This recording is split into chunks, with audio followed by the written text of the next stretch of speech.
All right, good evening, everybody, and welcome out to Speed Racing Network, where we present the Wild West Coast 150 recruitment race here for the Xfinity Series. We're here at Auto Club Speedway for 75 laps of fun. My name is Sean Griffith. I am here with my co-broadcaster, Jake Rowell. Jake, how's it going tonight, man? Sean, it is going well out here on the west coast of sunny California. Can't complain about this venue. No. I mean, it is really good weather out here. Probably, of course, it's nice and virtual right now, but I'm sure they're having a lot better weather than we are wherever we're at.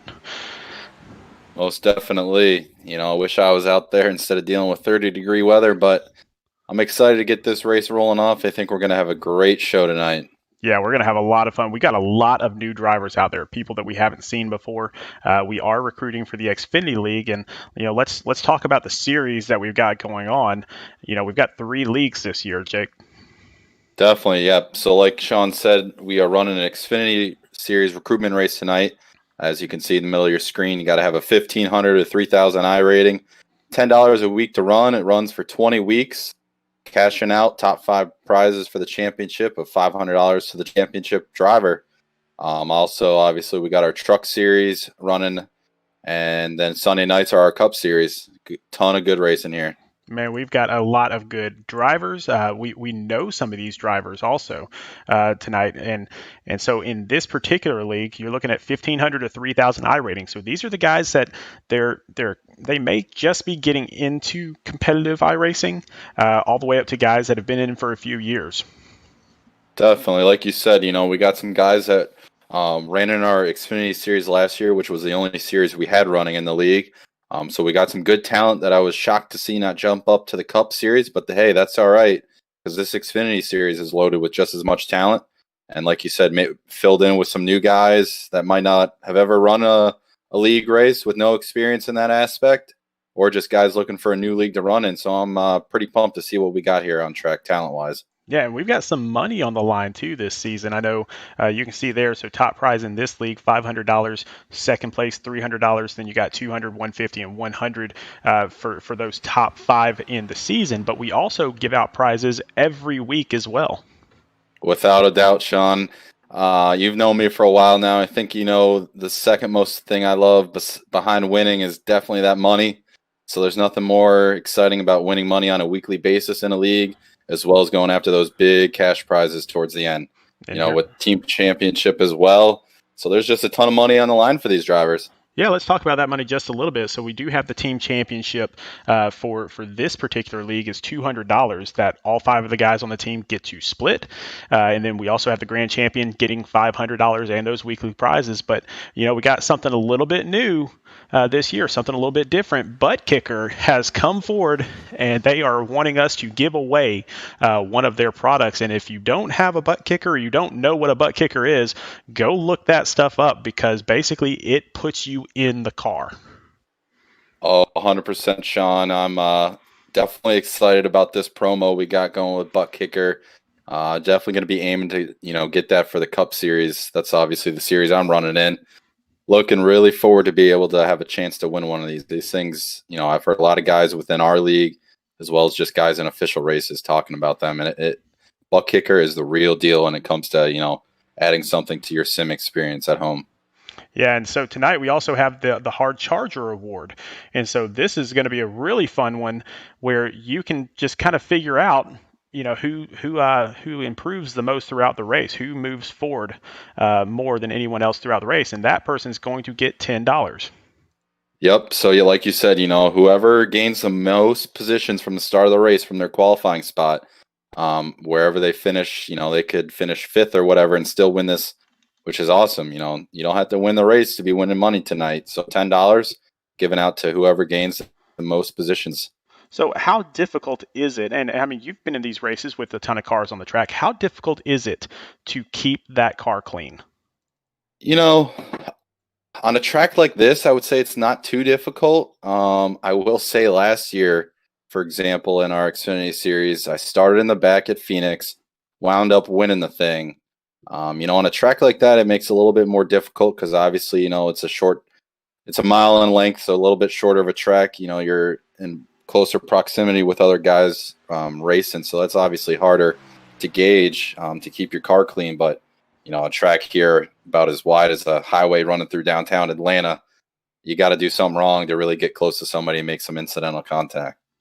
Yeah, well, let's take a kind of start looking at some of these guys because, like I said, we got a ton of drivers out there. Let's take a look at some of these teams. So let's start off with Rev Racing here. So this team has really put together a solid system to try to figure out who's the best driver on their team and who they can use in these leagues. A lot of talent, like you said, Sean. If there's a preseason favorite to go run for that team championship, it's got to be Rev Racing. Adam Pettit, who's their leader. Doesn't run in this series, but he's the president. Kind of looks over Rev Racing. He got Sean Dice back in it, Aaron Gerwitz, Marshall Stanley. He's quick at anywhere, including those road courses. That man knows what he's doing. Greg Olenek, another driver we had back, and newcomer Mark Brown. Just a lot of talent there, 1 through 5. Can't pick anything wrong. Yeah, next up we got Bronco Motorsports, and this is a team that has really come on strong towards the end of Mid-South Madness Season 2 last season, and now they have really created a good stable of guys, if you forgive my pun there. I like it. I love it. Yes, like you said, they came on strong. Last year they had a little trouble at the beginning. Some things were going on, but hey, they got it turned around.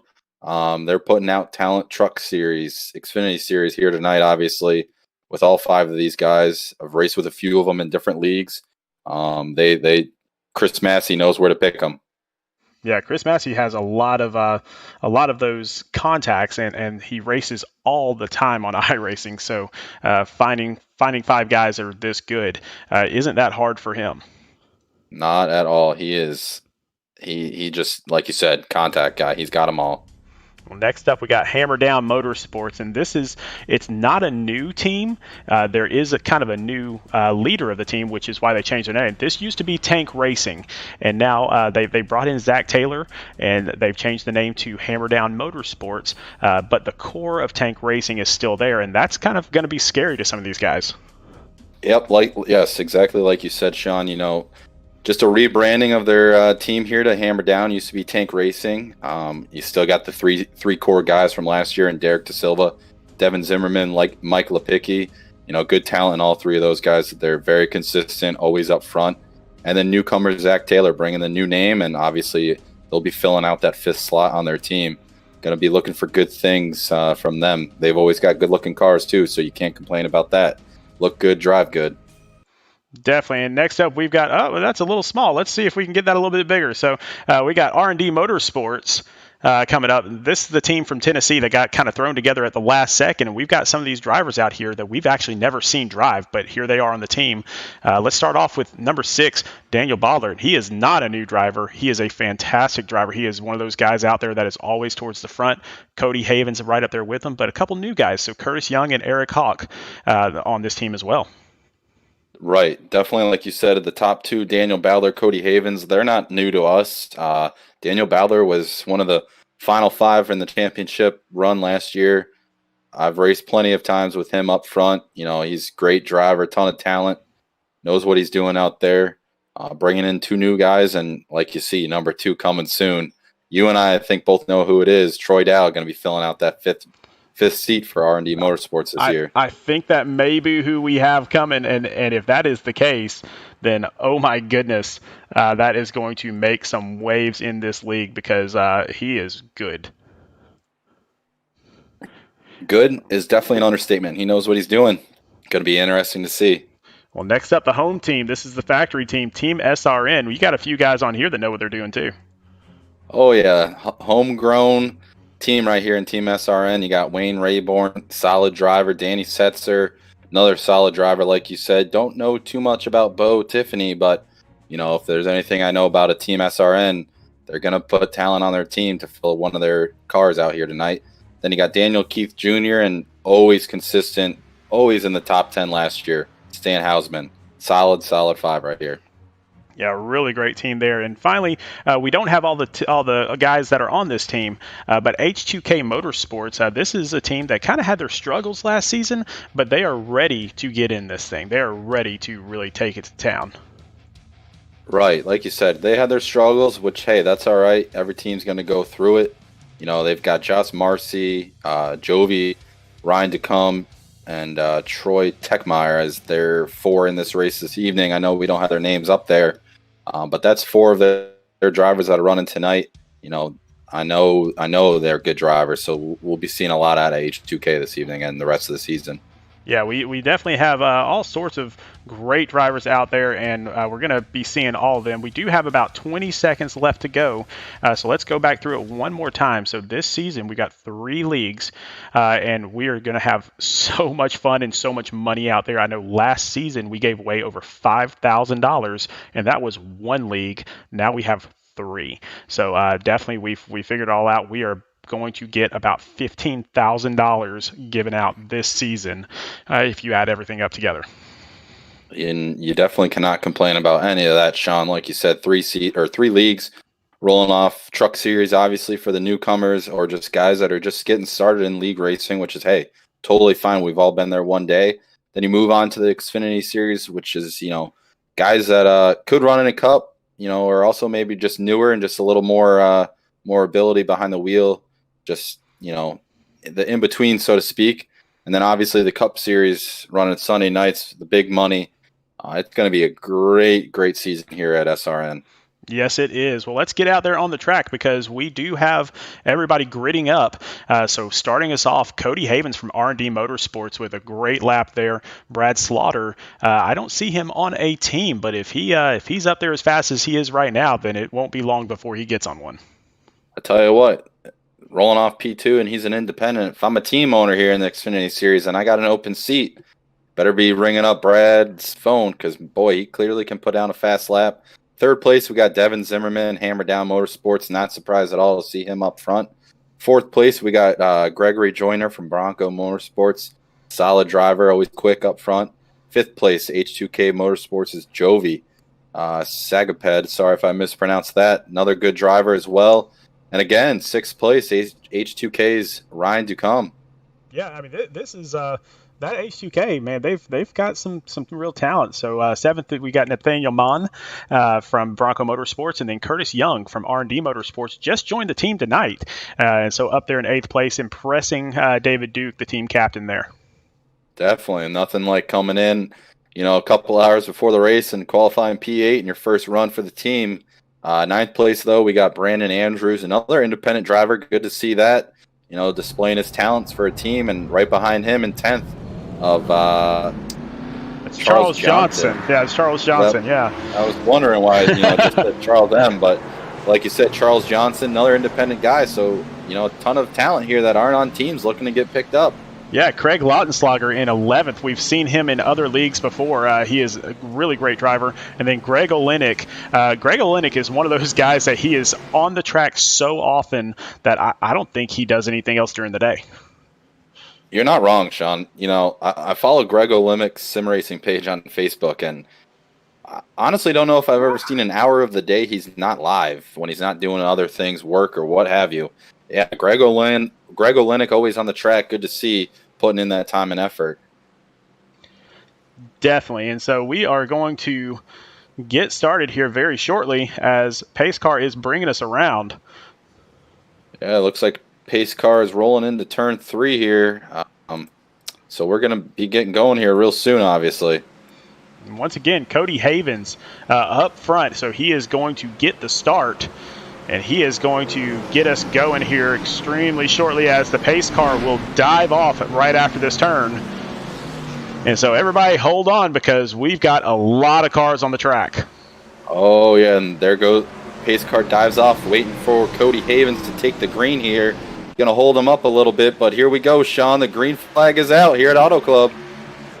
And right away on the outside, Brad Slaughter with a really good start. Absolutely, Sean. Good start there in 2nd place.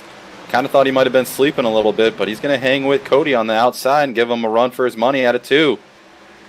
And he actually does clear him off exit of turn 2. Just looking up on the scoreboard right now, so it looks like we've got 34 drivers on the track. Really great recruitment race. Right, like you said, for a recruitment race to have 35 guys out here running, that's awesome to see. And again, leading this race right now is Brad Slaughter Jr. Pulling away a little bit out of 4 from Cody Havens. But I know Cody's not going to let him get away too far as they cross the line here, going down into turn 1.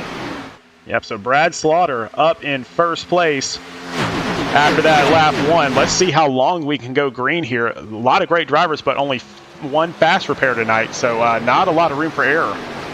No, not at all. Like you said, the same type of deals the other night, except you do kind of get one freebie, so to speak, of a fast repair. So if anything does go wrong, early in your run, you're not out of it. So hopefully we don't have to start using those too early. But it is surely heating up for the lead here, Sean. We got 2 wide behind the leader, trying to get around them. Yeah, just taking a look at this battle between Cody Havens and Devin Zimmerman. So we do have a caution. Looks like Christopher Reynolds is spun around towards the back here. So number 25 out there on the track. We'll have to go back and find out what happened there. It looks like he already had a tow, so hopefully it's not something too terrible, Sean. Well, we're going to check out our very first rec replay brought to you by Next Diag tonight. Next Diag, they measure paint on vehicles, so really something that you need if you're an auto dealer. So that is out there, but this is our rec replay, and it looks like he just got tapped from behind. We're going to get a better view of that here, though. Yeah, it did look like someone might have incidentally got into his left rear coming out of 4. Just looks like 2 drivers going from the same spot, which, actually, yeah. Yeah. Christopher Reynolds gets a little loose there on exit, and unfortunately, trying to gather it all up, kind of got tapped, indirectly, obviously, trying to save his car. And that other driver, not sure who it was. Trying to figure out who that was, because that's the wrong number that's out there.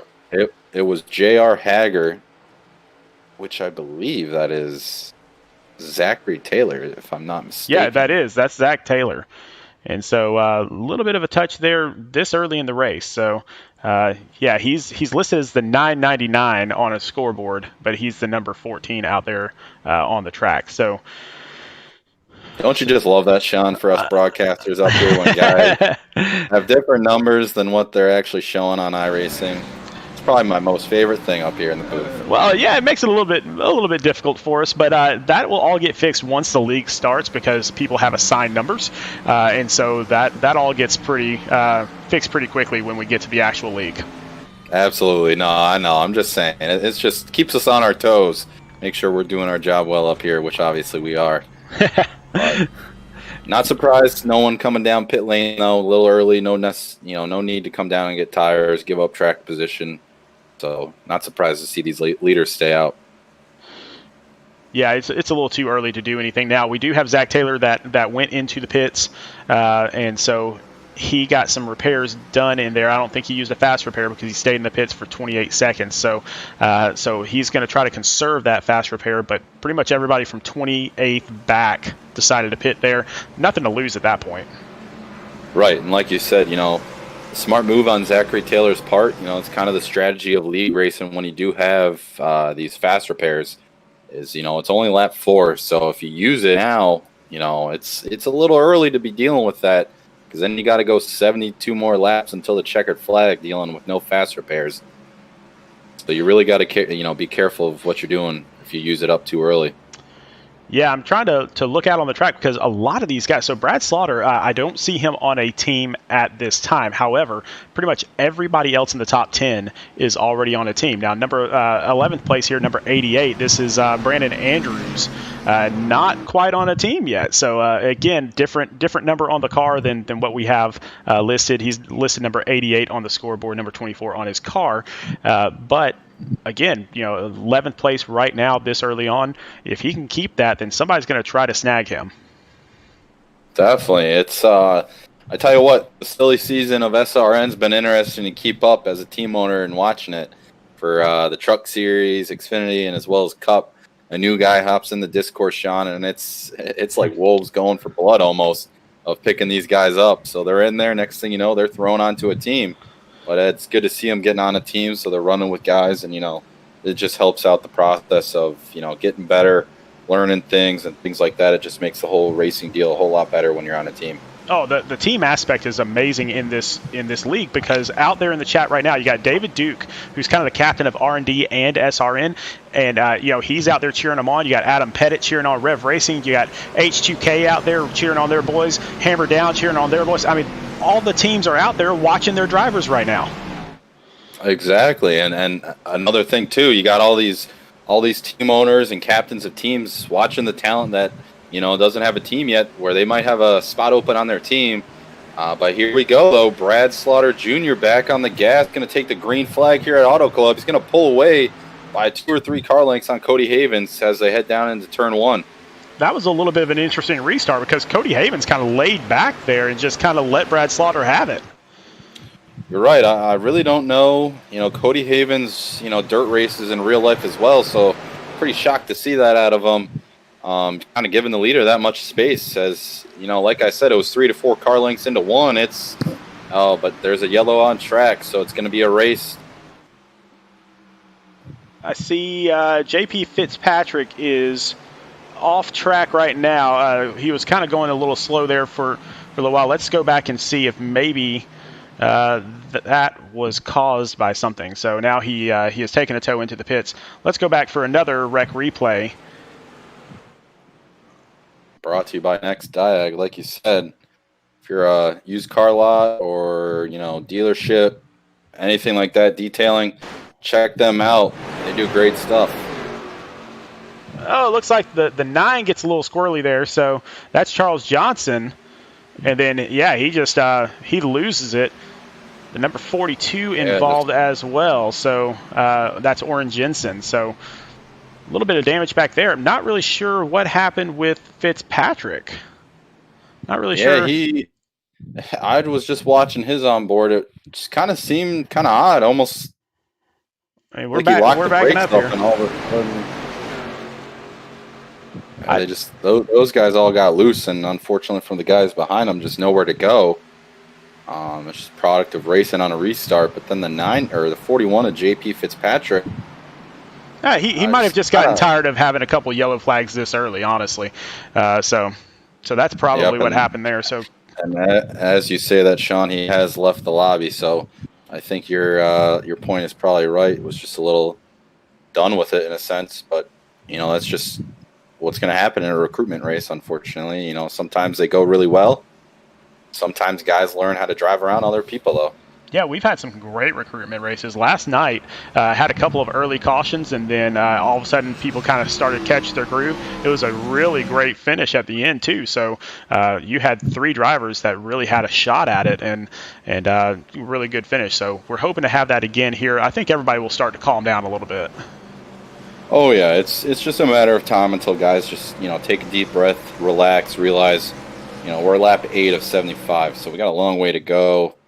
There's no real reason to be running that hard and running guys tight on a restart only on lap 8. But I think we'll get some green flag racing in. Hopefully we'll see a green flag pit stop for our Cup recruitment race. That was pretty interesting to watch. Kind of really threw some strategy moves out there, and it really created an amazing race for us last Sunday night. Yeah, a lot of these drivers have not come in yet, and that was a strategy that was employed last night by a driver. Went 32 laps on the very first stint. Everybody else had already pitted, but he stayed out there and ended up catching a caution, and it really put him in good position throughout the race. So strategy is always important here. Oh, yeah, and that's the thing, too. You could have a plan going into a race, think you're executing it perfectly, and all of a sudden yellow flag comes out and your strategy moves out the window. You got to retool, rethink of what the plan of attack is for your race. So it's going to be interesting to see what happens here. Say we get in a little 10-lap run and another yellow comes out. Well, I'm sure we'll see some guys coming down pit lane and the strategy game starts. It's going to be real interesting to see. Well, take a look back here. This is number 3, Jovi Sajiped is I believe how it's pronounced. I could be completely wrong on that. But Jovi, a fan favorite, he had a ton of people watching him last week, and so he got picked up on a team. And that's the key right there, Sean. You run really good in these races. Obviously, like we've pointed out, we got team owners and things like that watching these races. So when they see talent they like and what they want on their teams, they're going to go scoop them up. And I've had the pleasure of racing with Jovi. Really good driver. Glad to see him in our Xfinity Series and on a team. I think he's going to do really good things here. Yeah, he's a really, really good one.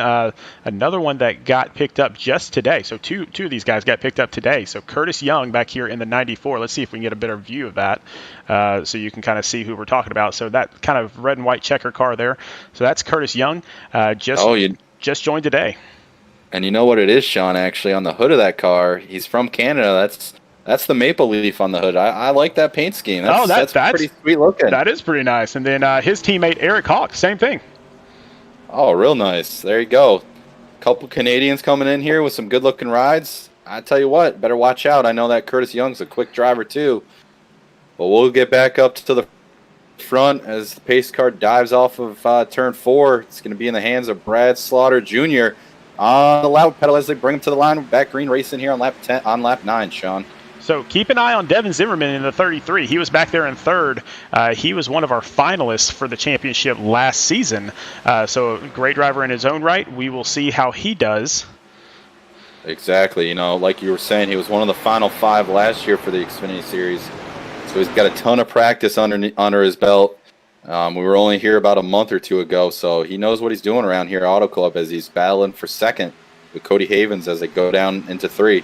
Yeah, they're battling for second because Brad Slaughter has already checked out. But Cody Havens on the outside trying to get a good run. You can hear him babying that throttle. That's what you have to do here. Right, and that's the thing with this car. It's all about momentum. Another yellow. Oh, yep, you're right. As I'm talking about it, another crash here in the back, it looks like. It looks like Christopher Reynolds might be involved there. Looks like Ronald Goodrich was also involved, so we're going to get another wreck replay. Here we go. We're going to take a look at it for everyone. Looks like just a lot of pack racing back here. So number 90, Ronald Goodrich, and it just looks like, it just ran out of room. Yeah, it looks like he just got a little bit tight right in front of Daniel Bowdler, another fan favorite. He was able to avoid that wreck, but like you said, just got real tight, it seemed, and unfortunately ran up into the car. Oh, wow. Wow. Unfortunate to see there for Christopher Reynolds. That was Logan Hudson. We're going to go back and check that out one more time because it looks like he just came down to the inside of the track, maybe blew an engine. Yeah, you saw the cloud of smoke, and unfortunately the 25 probably didn't see it because he was so far down on the apron that he had blown his motor and trying to catch up to the field. Just ran him over, unfortunately. Definitely going to be 2 fast repairs out the window for those 2 guys. So they'll be down to no more fast repairs. And some of our leaders are on pit lane. Kind of interesting to see the amount of cars that did stay out, actually. So Gregory Joyner will take the lead for Bronco Motorsports under caution. And then his teammate right behind, Nathaniel Mon. And then back 3 spots, Craig Lautenslager, another teammate. Yep. Sorry, Sean. I was watching the action on pit lane. 2 of our front runners actually just ran into each other. Cody Havens got hit in the rear by Devin Zimmerman. That's what I was checking out. Made me pause for a quick moment, but doesn't seem too bad on either of these cars, but it was just interesting to see what happened there. They're both trying to dive into their pit boxes and unfortunately hit each other. Yeah, well, remember, the track here is super wide, but pit lane is not. Right. Like you said, or like we've been telling everyone at home, this place is about 4 or 5 lanes wide, but then you come down pit lane and you're all going for the same real estate, trying to get into your box as quick as possible to gain some spots on pit road. But it looks like they'll be fine as we're catching up to the field here. So I'm sure those 2 are going to act like a Swiss Army knife to, cut through this field to get back up front where they like to run. Yeah, keying in right now on Devin Zimmerman. So driving for JDRF, so for diabetes awareness and research. So JDRF proudly sponsoring Devin Zimmerman. His son has diabetes, and in addition to all that stuff, we really appreciate Devin Zimmerman because he is active duty Air Force as well. So protecting our country, but also trying to protect his child at the same time. So good father there. Oh yeah, Sean, like you said, caps off to Devin Zimmerman. I mean, obviously, being in the military, everything like that, risking his life, obviously, couldn't be more proud to share the track with someone like that. And obviously, like you were just saying about what he's got to go through with his son, always thinking about him, and it's just got to be tough as a father. So good to see him out here running strong. So see what he does here tonight. I'm sure he'll be back up front in no time. Yeah, let's take a look at his teammate here. So the number 46 of Mike Lepicki. And so, again, another one of those that was a former Tank Racing. Now he's Hammer Down Motorsports. And right next to him, that 999, but it's actually 14 on the car, that's Zach Taylor. So Tank Racing is known, or was known, for being nose to tail the entire race. And here they are. They're pretty close to each other right now. So that could mean they're about to line up and start taking it on everybody. Oh yeah, like you said, they run in a pack. It's like you got to pass 4 cars to get one spot, so to speak, because they're always lined up 1, 2, 3, 4 behind each other.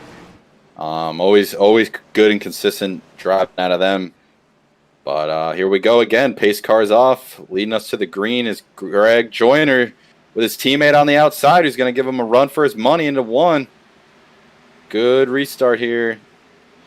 Yeah, always fun to watch teammates go at it, but just because you just never know what's going to happen. Greg Olenek right behind used to be a teammate of these guys as well. So used to be on Bronco Motorsports. So looks like we might have some home cooking going on up front. Oh, yeah. If it was last year, it'd be a 1-2-3 sweep for Bronco. But Greg Olenek finds himself on Red Racing this season. And here we go into turn 3. He's going to make the move on the inside of the 84 machine, trying to get that second place spot. It's going to be tough, though, I think, for the 84 to hold him off because the low line is the stronger line. Down the front stretch, Olenek does clear Nathaniel Mann going after that lead. And so Gregory Joyner just kind of getting out front there. Olenek and Mon, I don't know if it's Mon or Mann, but they're duking it out there for second. But Brandon Andrews takes that third position. Yeah, a little power move there from Brandon Andrews on the inside of Nathaniel again. Another car I want to point out, though, you don't want to see him in your mirror, is that number 6 machine of Daniel Bowdler. He started this race off in 13th. He's already up to 6th, looking for more as we go through turns 3 and 4. I mean, you know as well as I do from last season, if he's not up front, he's hard charging to get there because he loves to take control of the race and command the lead. He's got some good 2x2 racing here for the battles of 4th, 5th, and 6th.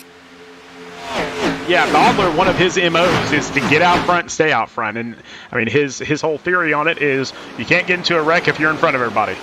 And so that's true, especially here in a recruitment race where you don't know most of the people that you're driving around. You got to be cautious, and so that's why he's charging right now. And it might eat up his tires early, but overall it's a good strategy for him. Like you said, when you're out front, the only thing that can bite you is you hitting the wall or spinning out. And I know that's what Bowdler's going to try to do, is he's going to try to get a 2-for-1 out of 4, try to get up to P3. Looks like he's P5 right now as he gets around to the 88 machine. As you see that car spinning on the back stretch, doesn't seem like it's going to pull out a yellow because they are under the apron as our leaders head off into 1 and 2. That's Danny Setzer there, so one of our drivers from last season, and Bobby Rusk. And so a couple guys get into it, but again, still under green. So we go back up to the front and find out what's going on there. Exactly, and Brandon Andrews with a power move on the outside of Daniel Bowdler at a 2, going to bring the 81 machine with him to the outside of Daniel as well. So they charge down into 3 and 4. I know Bowdler's going to try and gas it up and get a big run out of 4, which he does. But back up front, you got Greg Joyner as the yellow comes out on the track. It looks like Lepicki has turned around out there on the track. Big wreck out of turn 14.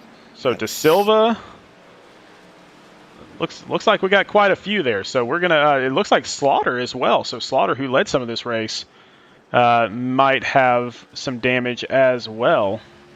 Yeah, he's already towed back to his pit stall, it looks like, for Wow. Brad Slaughter Jr., which is unfortunate. Because like you said, he's been up front, one of the faster cars on track. Just, again, you just never know how your strategy is going to time out. Puts you at the wrong place at the wrong time when guys start wrecking or getting loose in front of you. Let's take a look, and it looks like the 39, that's Brad Slaughter, just gets turned, hits Lipicki. Oh, a nice little ride there for the 43. That's Matt Shields. Big impact for Matt Shields there in the 43 car, man. Yeah, it kind of just seemed, I don't know, it seemed like the 12 car, and we'll try and see, as you can see him get a little contact there. Sent Brad around, and then for these cars behind him, unfortunately, it's only a matter of inches where you can get by it or you're involved. That's one of the tough things about a track like this. You're just going so fast, and you're getting ready for the exit of the corner where it's hard to avoid it when they're coming at you that quick. Yeah, there's just nothing you can do after that, and De Silva gets involved as well. So a little bit of wrecking on from him, just nowhere for him to go. Right, and that's the thing too with iRacing a little bit. When a car hits a wall, sometimes they kind of just shoot back out of it or shoot back off of it, kind of uncontrollably, and it just makes avoiding that wreck a little bit tougher because it's, it comes at you quicker than you can react, and it just seems like that's what happened for a few guys here as we ride along with Derek De Silva. Yeah, that was a big hit for the 43 machine, unfortunately. I mean, especially when you're sitting there in the turn, because you only have so much grip there, and so if you're turning and you're going at full speed, you can't really maneuver after that. If you turn right, you're going to be in the outside wall. If you turn left, you're going to spin around the outside. So I mean, it's just there's nothing you can do.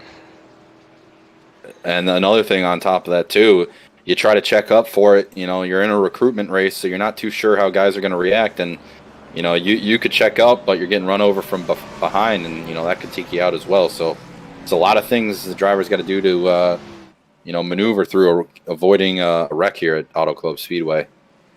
Well, take a look and see who is up front. So we were talking about Daniel Bodler. He wants to be up front and controlling the pace in that. He is up front. He decided not to pit. Everyone else has pitted from lap 11 on. He last pitted on lap 7, so he's playing some pit strategy here. Definitely. He's definitely playing some strategy. He's got his teammate to his outside and Devin Zimmerman behind him, so he's got two quick cars that we saw up front early on in the race. I think he's been, he's got firsthand experience of what it's been like in the back. Doesn't want to pit now, obviously, and get back in that hornet's nest, so to speak, of, having 10, 12 cars around you and create a situation like we just saw that brought out that last yellow. Yeah, we got Matt Shields down on the apron. I think he might be calling it a day. We'll see. We'll see what happens there. But these top three, Daniel Bodler, Cody Havens, and Devin Zimmerman, they've raced a lot together. And so sometimes that's a little bit comforting, even though you got three fast guys up there. It's kind of comforting to have people that you know kind of what their tendencies are. Right, and that's the thing that's huge in league racing and things like that. You got yourself and the two guys around you. Plenty of experience with them. They're not going to dive in there and put their nose in, a hole that you wouldn't like them to do, or just make a crazy move sending it, anything like that. So they're feeling confident, comfortable with who they got around them. So I think they're going to see these three kind of break away and use that experience to get away from the field here when we do go back Grace and Green. I think we got another lap to go, so they're going to hold the yellow one more lap here. So we got a little bit of time. Let's go out to the chat here. So Sean Kozier saying, let's get it Rev Racing. It says Erica Nixon. That's Nathan Nixon saying, not sure why I'm logged into my wife's YouTube, but yeah, let's go Rev. So Nathan, we won't tell. We won't tell anybody. But Justin Boyles cheering on R&D Motorsports. So Justin is racing for R&D Motorsports up in the Cup League. So a great driver there. Thomas Rutherford, another R&D driver up in the Cup League, saying let's go R&D. And then you got a couple of Hammer Down racers out there cheering for them. You got few H2Ks. Man, we got everybody out there. Sean, Jake, scoot over. Dean is coming to the booth. If that is Dean Brummett, Dean, you're always welcome in the booth. You know that. So come on. Cody Riggs is out there saying, let's go Rev. And then Justin Boyles from a previous wreck saying, I don't think I've ever blown my motor and decided to park it right in front of somebody before. You gotta love that, Justin. Just kind of a product of a recruitment race. Some guys might not have the awareness to, maybe not pull up onto the track, but hey, that's okay. That's why we're out here trying to get this all ironed out before the season rolls off. Yeah, we got plenty of time to get this stuff fixed. In fact, we got 2 whole weeks until we get started. So this league is starting on January the 7th, and so man, that's right around the corner. It definitely is, Sean. It's actually the day after my birthday, so looks like I know what I'm going to be doing the day after my birthday. I'll be watching the Xfinity Series kick it off at Chicagoland. It's going to be interesting to see the first race of the year.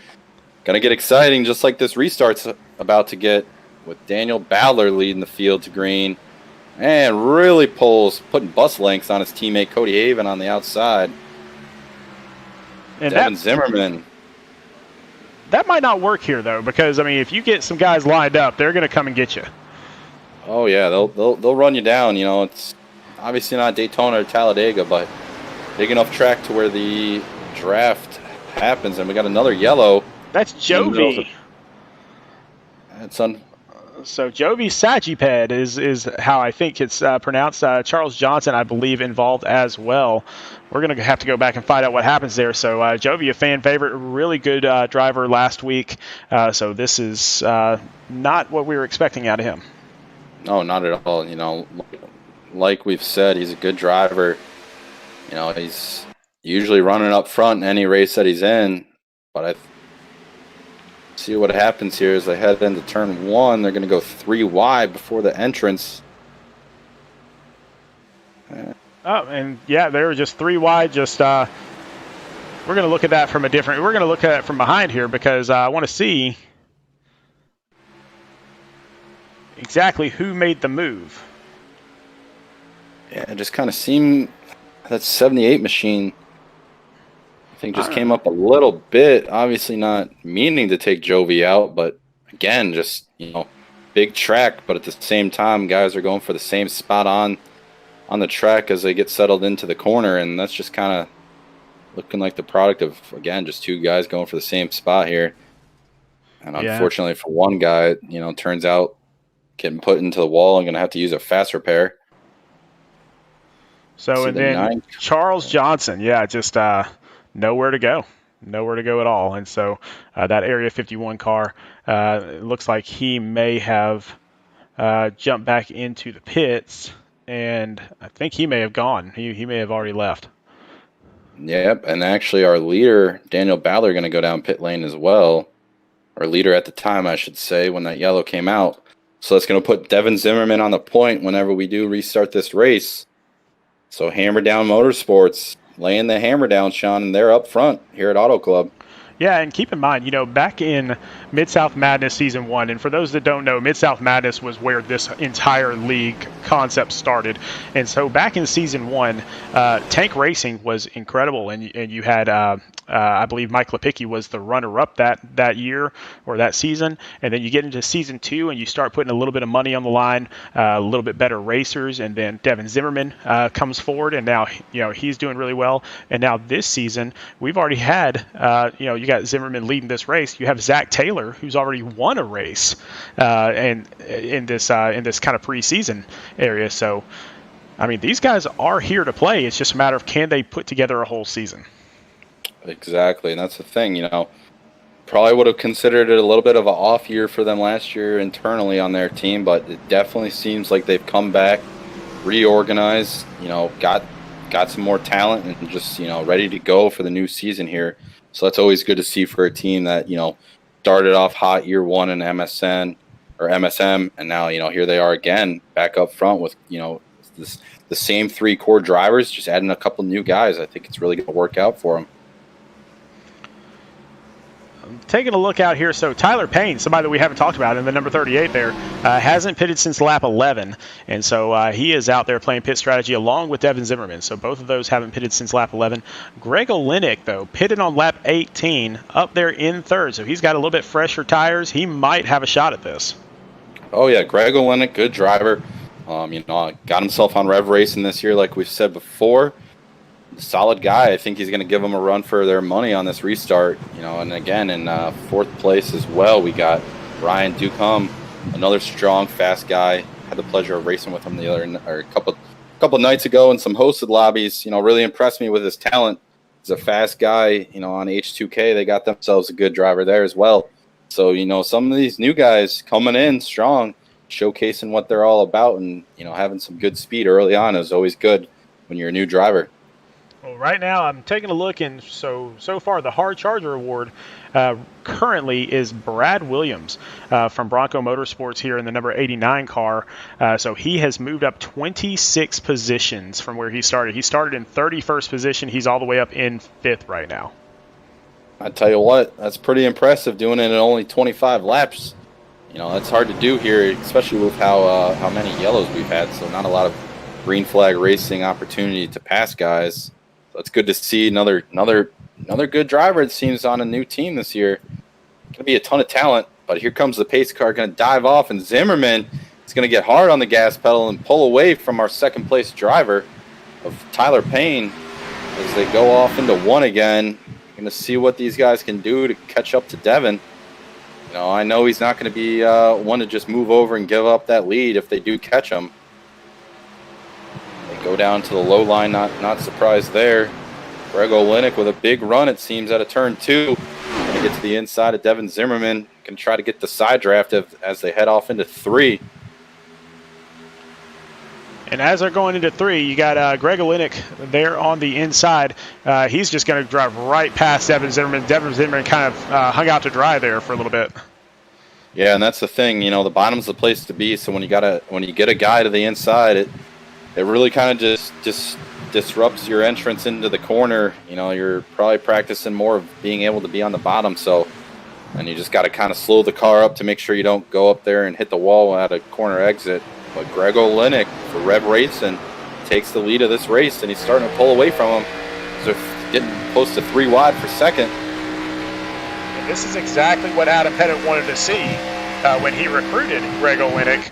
Is this type of driving. And so again, last season still had a really, really good season, just needed a change of pace, and so he's out there right now taking care of business. Ryan Ducombe up there in second position now, passing Tyler Payne on the inside. Right, and I just want to go back to what you were saying about Greg Olenek. It was never about him being a bad driver or anything like that. Obviously a ton of talent behind the wheel for him, but you see it all the time in other forms of sports. Guys just kind of run their course of being on a certain team, and change of scenery can just change everything up, revitalize themselves, give them a little extra juice to get going, and that's what we're seeing right now out of Greg Olenek as he goes into 3. He's leading this race, which is awesome to see. Greg's a great guy. Nothing but good things to say about him. But like you said, also Ryan Ducombe up to second place, trying to track down Greg Olenek for the race lead here at Auto Club. Out there, the chat, Nick, I'm going to butcher this name, man. Delaseluk, I'm guessing. I don't know. So Hawk and Young, shake and bake, and so we had a shake and bake pair of drivers out there. In this past season. They're not in right now, so yeah, this could be the new shake and bake. Exactly, like you said. If it was the Cup Series, we know it'd be the duo of Bobby Brill and Brian O'Shell, but we got some new shake and bake action going on here as Devin Zimmerman's trying to close up on second place Ryan Ducombe to take over second to get back at Greg Olenek. Oh, they're wrecking. Big wreck in the back half of the field. Looks like it was Nathan Mann or Mon, however you pronounce it. I'm sorry again if I'm mispronouncing it. Jovi still damaged there. I believe Mike Lepicki may have been part of that. We'll have to go back and look at that. But yeah, huge wreck back there. So let's check out and see what happened there. That will again bring you the next Diag wreck replay. You can see what happened here in the middle of 3 and 4. All right. So it looks like it was right in front of Nathaniel Mon. And I believe that's the number 94 involved there. That's one of our Canadians. Yeah, that was That's Curtis Young. Yep, kind of got a little loosened up there. And then Nathaniel's just trying to, check up a little bit so he can gather it all up. And then he just kind of gets, unintentionally run over from behind, which sends him into a spin.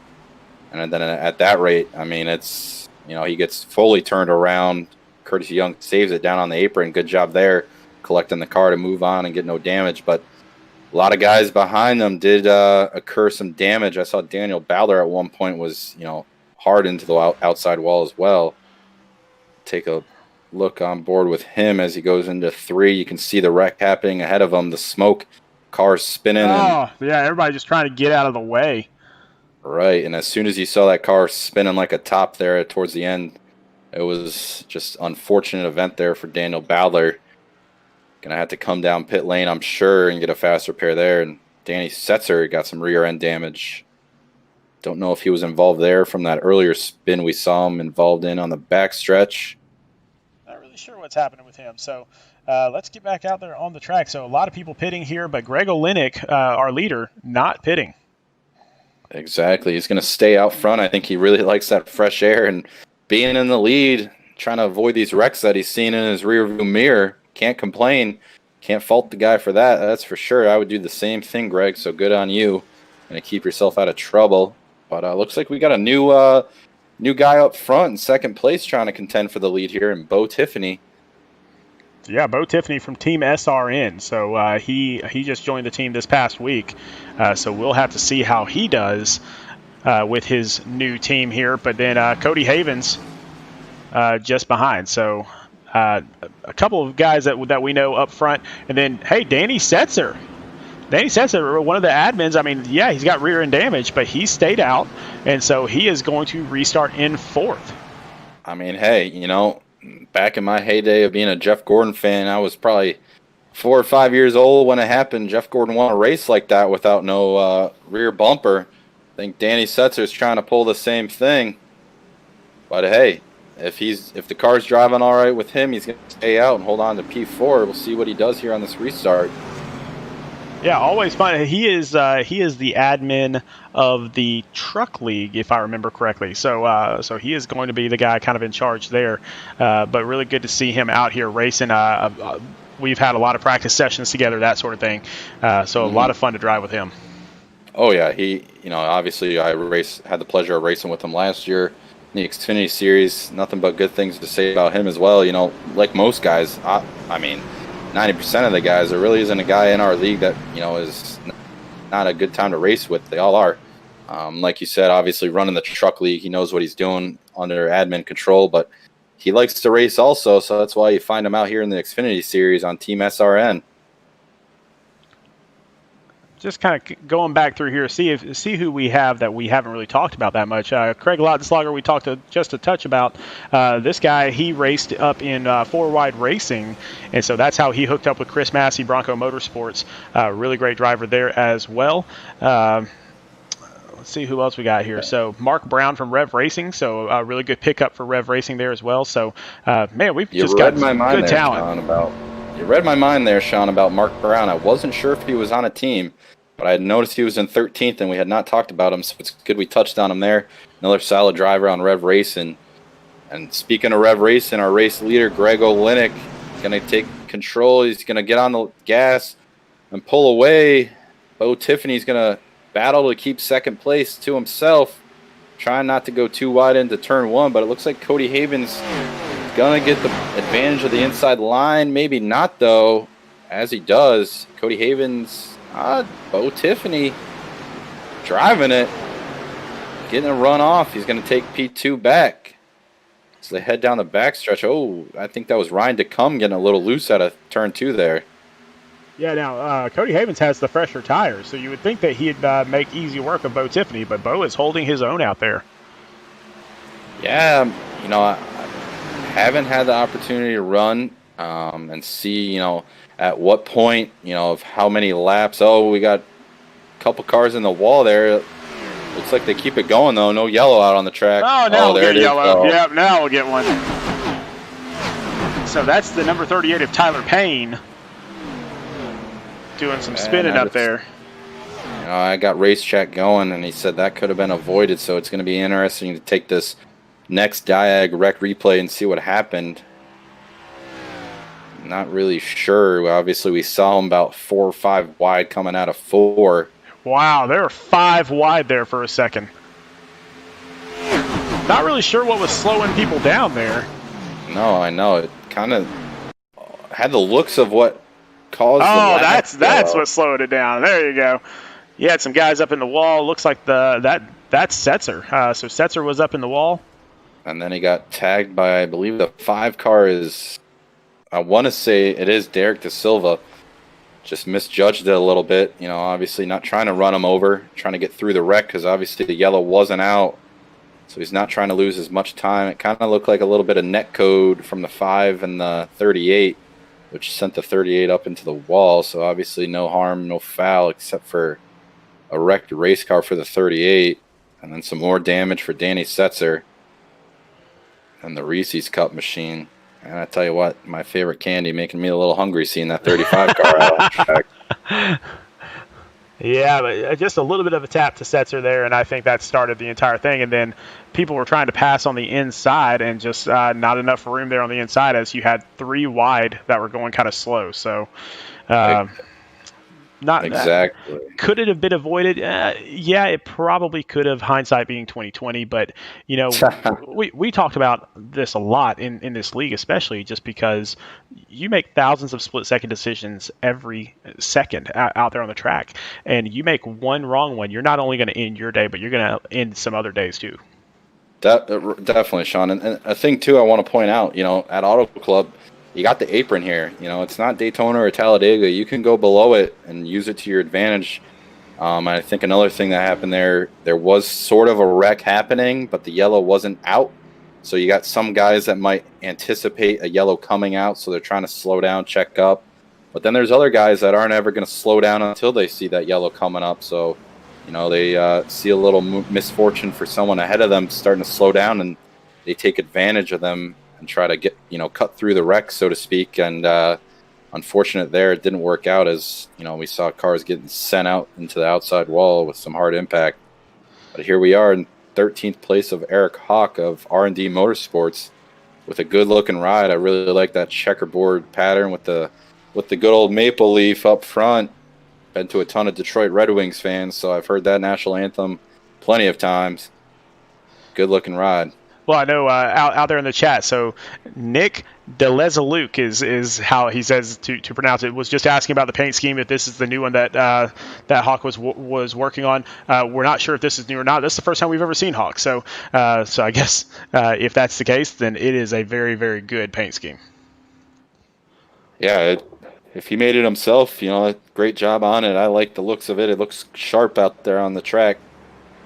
Obviously, back up front, Greg Olenek and the number 31 machine for Rev Racing still in the lead, and our top 3 are all the same. I just want to see who's in 4th place, Brandon Andrews. So, still got some guys that have been up front all race, just kind of jockeying positions of who's leading this thing. So Zach Taylor here right now is the hard charger leader. So he is up 24 positions. He started off in 30th, and then he's all the way up in 6th position right now. So if he keeps this up, he's going to win himself $10 regardless of whether he wins the race or not. Yeah, and that's the thing, about this league. There's money to be had. If you aren't the winner, you're still going to be able to bring home some money somehow, some way. Whether it's, finishing 5th or whatever when we pay out per position per actual league race, or here in our recruitment race, you can get $10 for the Hard Charger Award. Yeah, no, last season we had a Clean Driver Award. Last season we had the Team Award. We had all sorts of stuff going on. And this season we're going to do all that and more. And so right now with this recruitment race, whoever wins this race gets a free entry into the Xfinity league race of their choice. And so that's another $10 just sitting out there, and it didn't cost them anything to get here. No, not at all. Obviously no entry free to the recruitment race, but hey, you win that $10, I always heard Adam Pettit talking about it. He paid for the first race last year at Daytona, and then he came in second or third, so he just used his prize money to pay for his entry fees for the next few races, and he never really had to pay for almost the entire season out of pocket. So that's another thing the league brings you. But Greg Olenek going to bring him to the green again. He's going to get a good-sized lead. Second place, Bo Tiffany, moving down in front of Cody Havens as they go down the front stretch. Moved down a little bit early there, in my opinion. I mean, I know he was just trying to keep that second place position there, but if this was NASCAR, then he'd be black flag for that. But this is iRacing, and if they're not throwing the black flag out there, the admin will not either. Exactly, and that's the thing. Hey, some guys might not like it, but iRacing says it's legal, so it's illegal. But here we go out of 4. Olenek's going to, add a little more gap to his lead. And Cody Havens, you see going down low of Bo Tiffany, taking that P2 spot as they head into turn 1. We'll see if Cody can make it stick down there on the bottom side. And then he clears Bo Tiffany. Doesn't look like Tiffany's going to get the run off of 2. And Cody Havens naturally moves up in front of him to, stop the run. Although he gives him the outside into 3. Some good hard racing we're having here for P2. Yeah, I mean, all this stuff is going on up at the front. Usually we see this kind of close racing back in the back where everybody's kind of held up. But this is some really good stuff. Basically the top 10 all under a blanket. Right, and like you said, all under a blanket. And the cool thing to see, they might be racing hard here for, second, third, fourth. But at the same time, they're battling. But Olenek's not, getting bigger out their mirror, which just means we got some good, fast, clean racing going on right now for these positions behind Olenek. Oh, we got a little bit of... Oh, man, That's Brad Slaughter. Yeah, just got way loose there in the middle of all those cars. I'm surprised everybody made it through that. Oh, good save, says the field. Brad Slaughter, if he doesn't save that could have been a big one, collecting multiple cars. But he saves it, gathers it up, and we're still up front. Got Cody Havens trying to track down Greg Olenek, bringing a partner with him behind, and Ryan to come in third. It's going to get close here. Well, now they're starting to spread out just a little bit, at least go single file up front here.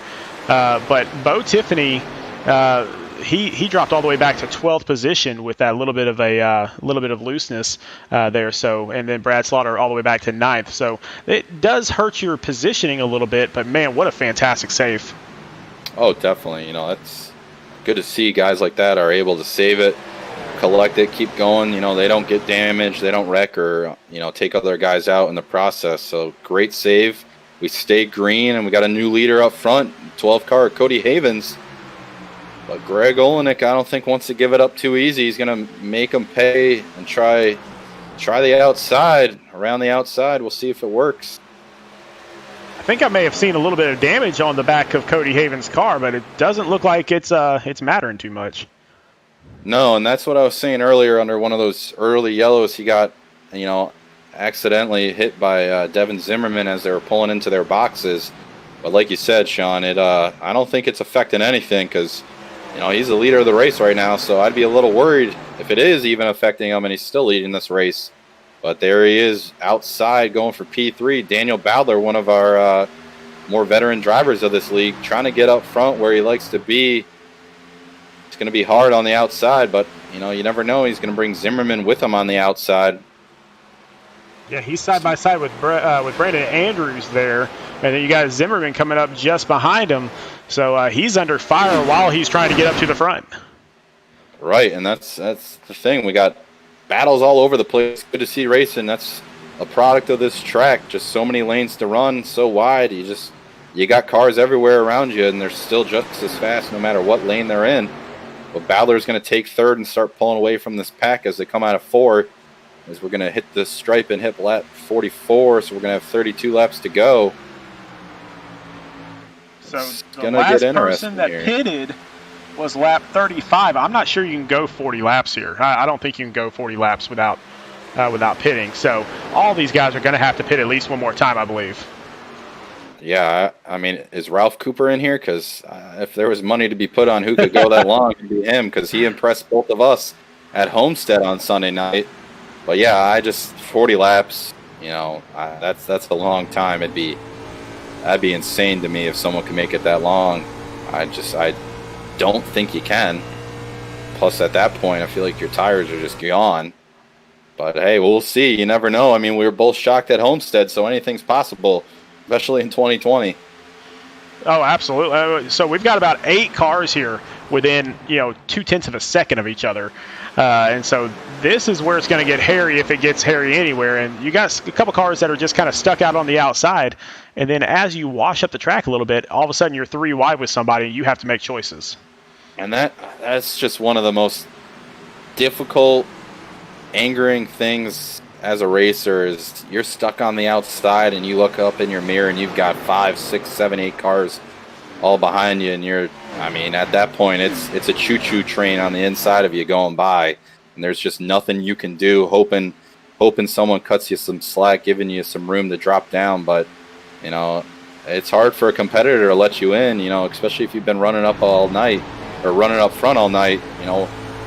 You got to make room where it's not at that point. Just make a move and go. We're seeing some good, hard racing here, all close, going 3 wide here. Looks like Brad Slaughter Jr., the 39, he's trying to get himself on a team because he is an independent. And, man, if he keeps driving like this, I mean, even after a couple of wrecks that he's been in, he is still just moving up. He's moving up towards the front. I know, and I don't think he has any damage, so it's good to see. But another guy behind him, same kind of in the same boat, is Curtis Young in the 94 machine, who's been in some trouble early on, but in 9th place, trying to get back up front. Like we said, he's been in the league for a mere couple hours, but looked up his stats, seems to be a really good driver, so not surprised to see him making his way through the field here. Now that we've kind of gotten onto a longer green flag run, gonna go to the inside. See, you said it, and here we are. So, man, huge hit there. Brad Williams and Danny Setzer both and he involved. drives it off the wall. I love to see that. And he's still going. Wow. Able to grab some grip up on the wall. Good to see Goodyear brought a good tire for that. Well, that was a good little green flag run there. About 10 laps or so. 10. We saw a lot of good racing there. So let's go and see what happened here between Brad Williams and Danny Setzer. That was pretty wild. It kind of reminded me of the race back in the day, like 2012 or so. Tony Stewart got sent by Vickers and was up back end on the tire barriers. Not too much. And I don't know. It looked like Brad Williams started washing up the track just a little bit. We're going to go back and check it out from a different angle. Maybe that'll give us the view here. I think you're right, Sean. It kind of just looked like he was chasing it up the hill, trying to gather it up, and then Danny Setzer was there.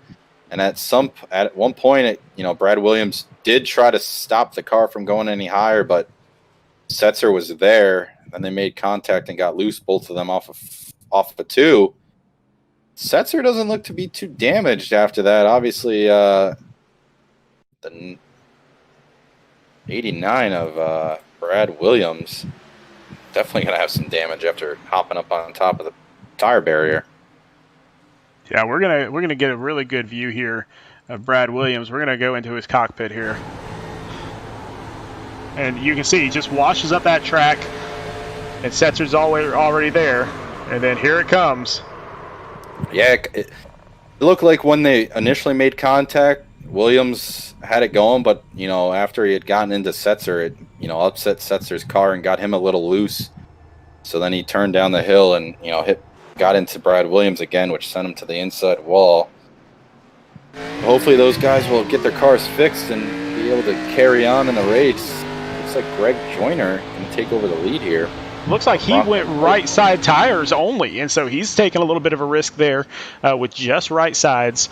But everybody pitted on this lap, so everybody needed new fresh tires and some fuel. So now I think you can go the rest of the distance.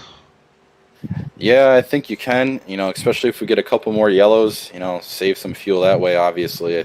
Definitely don't think you'll need to be coming in for fuel, but, if we get another run like that, do you come in to get some more tires?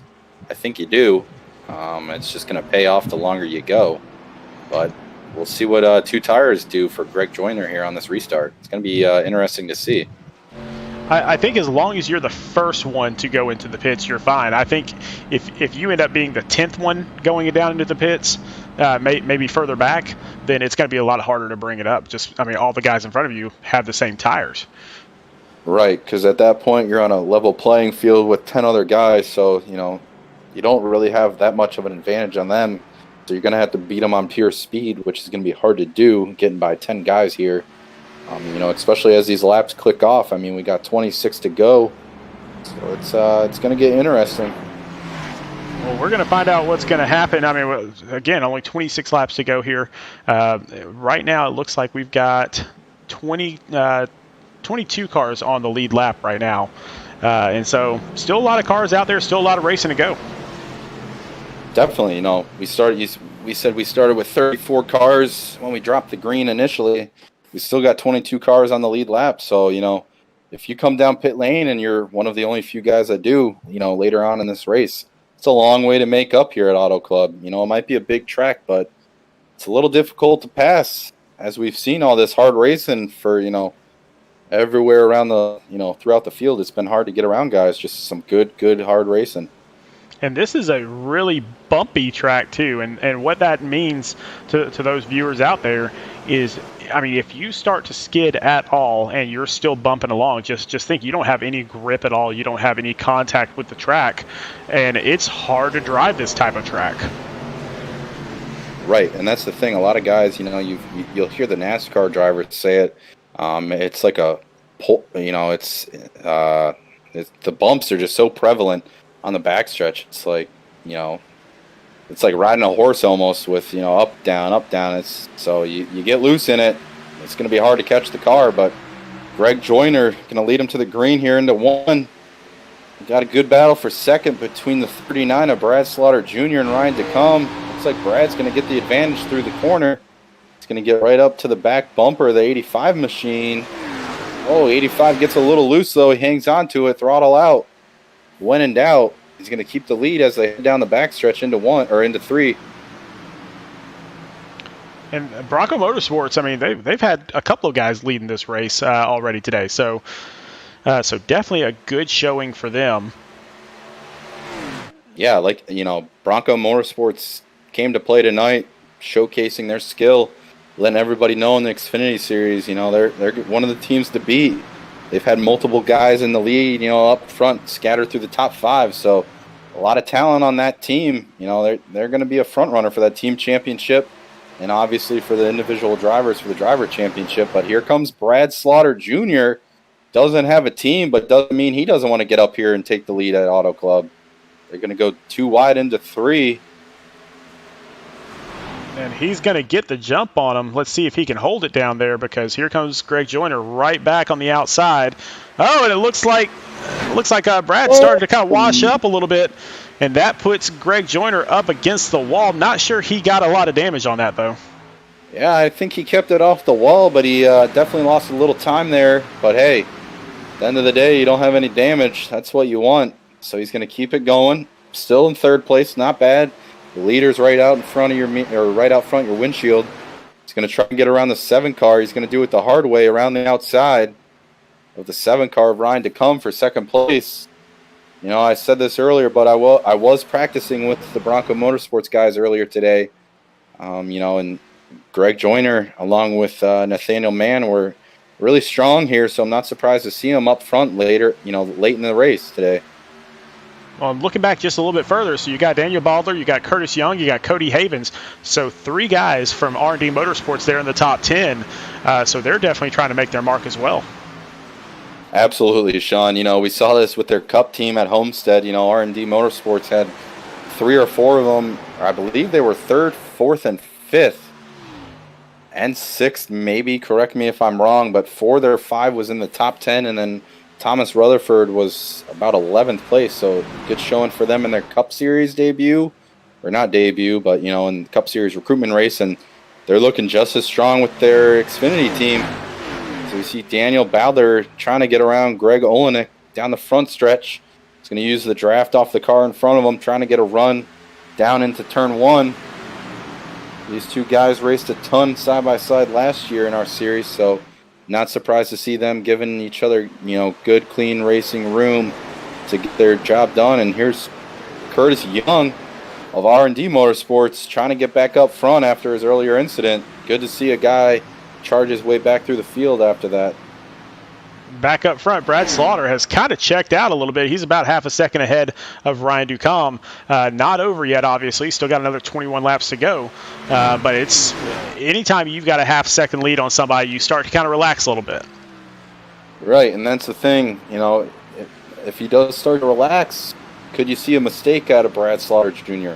Obviously, we don't want to see that happen, but that it can happen to guys. They'll check out, they'll zone out a little bit and start missing their marks, giving up a 10th here, giving up a 10th there, and next thing you know, second and third place are right up behind you, battling for the lead, but got a good battle for third as Daniel Bowler got around Greg Joyner. Going to see Joyner go for the inside, but Daniel Bowler, I think, just had too big of a run into the corner. And Greg Joyner on those two tires, just the center of the corner, Sean, he gets back onto the gas, you can hear it. And that car just wants to step out and get loose. And I think that's just hurting him down these straightaways as he's losing a little bit of that run off the corner. That's why you see these guys trying to attack him down into the next set of corners. Yeah, he's under fire by Greg Olenek, and then you got Curtis Young right up there underneath as well. So Olenek's going to try to go to the outside. Curtis Young going to the inside. Looking to make it 3 wide. I think he did a wise decision there not to make it 3 wide because would have made it a little dicey into 3, especially with knowing the 85 kind of steps out a little bit, gets a little loose. Trying to avoid a wreck. 68 Machine's trying to go under him, but Greg Olenek going to pull away in 4th place, bringing Curtis Young of R&D Motorsports behind him. But back out front, we got Brad Slaughter Jr. leading this race by over half a second on Ryan Ducombe still. Now there in the chat, Nick is saying that he needs both Curtis Young and Eric Hawk to make a move here. And so Curtis Young up in 5th position, Eric Hawk back in 11th. So they're not doing too bad, Nick. Not at all. Not at all. We still got 18 laps to go, so anything's possible at this point, Don't count them out. Even if you're back in 11th, there's still got a long way to go here at Auto Club Speedway.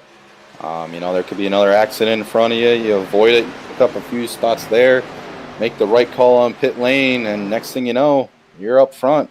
Anything is possible. Looks like Oh, go ahead, Sean. I said, looks like we're about to have a battle here. We've got Daniel Baldler creeping up on Ryan Ducombe. Right, and I think, knowing Ryan, I think he might try to give Daniel a little bit of a battle, but he's kind of, someone that he'll try his best to hold you off, but if he knows you're a little bit quicker, he'll give way and let you go after it on attack and then hope you pay back the favor later on if he starts reeling you back in. But it's going to be interesting to see if Bowler gets around him. Can he get to Brad Slaughter Jr.? Because we've seen Brad get out to this half-second lead, and no one can close in on him. And right now we're looking at Mark Brown and Greg Olenek, two teammates side by side back here, duking it out for 5th and 6th position, just trading it back and forth a little bit. At some point, as teammates, you got to kind of line up. If you don't line up here, you're going to start falling back a little bit. Yep, and like you said, side-by-side racing is it might look good on TV. The lap timer is going to say otherwise. It's just going to slow you down. And here we go into 3 and 4. Daniel Bowler going to take 2nd place. It seems. Yes, he is. He's going to pull away from Ryan. Set his sights on our leader, Brad Slaughter Jr. And what I was going to say earlier about Brad, I tell you what, if I was an owner of a team, I'd be ringing this guy's phone up as soon as this thing ends to try and fill a spot on my team if I had a team, because this guy's going to be a hot commodity once this race is over. Oh, I have a feeling that the Discord channel is going to be full of, hey, man, you want to drive with us? I know. If I'm him, you got multiple guys coming at you to ride for you. Well, what are you going to bring for me? Hey, get what you can get, I guess, because he's definitely showcasing his talents here tonight. He's leading this thing, and he's over close to a second lead here on second place. So it's not even like he's barely holding on. He's really pulling away from him now. He is. In fact, let's take a look. You can see the lap times here. So Slaughter, actually, he had a couple laps there that he was ahead of Bodler, and Bodler's starting to kind of creep up again. So it's just kind of back and forth a little bit. But as that's going on, the laps are just ticking away. Exactly, like you said, ticking away is right. Which I don't want to say it, but I don't want to jinx it. But we are broadcasting it, so if we do get a yellow flag, Sean, strategy book opens up. 4 tires, 2 tires. You're going to see a lot of it, which could just throw a curveball at this whole race right now. So it's going to be quite the ending to a race, the Wild West Coast 150 here at Auto Club Speedway. We still have some racing to do. So back here, we're still too wide. You got Bo Tiffany and Devin Zimmerman side by side. And then you've got, oh, wow, that was Olenek blinking out. So that's always scary. Oh, I can tell you right now firsthand, when someone blinking that bad, and like you just saw there with Greg Olenek, he blinked. He was not visible by the other drivers. And then it seemed like he had, slowed down significantly. And next thing you know, he returns from his blinkage, and he's right in front of you. It almost scares you, makes you yank on the wheel to avoid him, but no wrecking at all from that. But got a new person in third place. Nick out in the chat is probably ecstatic to see his boy Curtis Young up to third place, trying to make up some ground on Daniel Bowler. Maybe go get this lead here soon. And we're about to get into some lap traffic as Brad Slaughter, I believe, has caught up to Danny Setzer just about. So Danny's a good guy. He'll stay out of the way. I don't think that's going to be an issue at all for anybody. But anytime you have lap traffic in front of you, it's just a guessing game. Are they going to go high or low?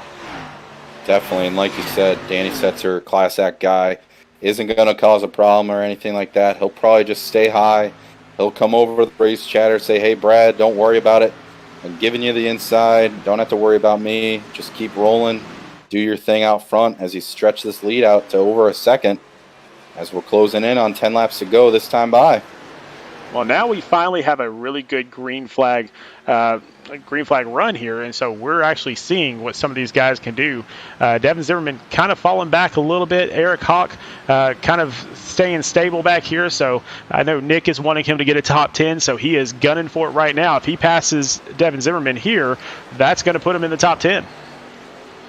Right, and like you said, I just want to point in on another guy, Zachary Taylor, is in 10th place right now, so he's our Hard Charger award winner right now. If this thing ended, he started in, or actually now he's 9th, but started 30th. He's up to 9th place, so 21 spots.